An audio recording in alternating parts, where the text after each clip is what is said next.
اتنے رشتوں کا کیا فائدہ جب ہر دکھ تکلیف اکیلے ہی کاٹنی ہے۔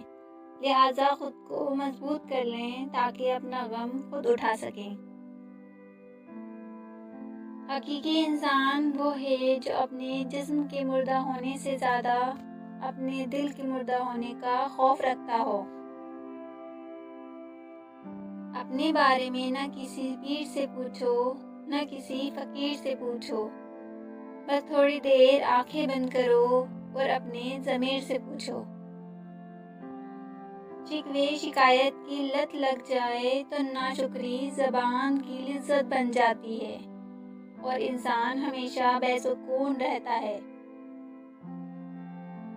اچھائی کے لیے لازم نہیں کہ لوگوں کے ساتھ اچھا کیا جائے، اچھائی یہ بھی ہے کہ بس کسی کے ساتھ کچھ برا نہ کیا جائے۔ جتنا زیادہ سوچو گے اتنی زیادہ اذیت میں رہو گے۔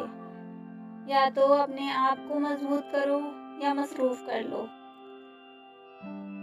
اتنی دور جا کر حاجی بن سکتے ہیں تو ایک دوسرے کے قریب رہ کر انسان کیوں نہیں بن سکتے؟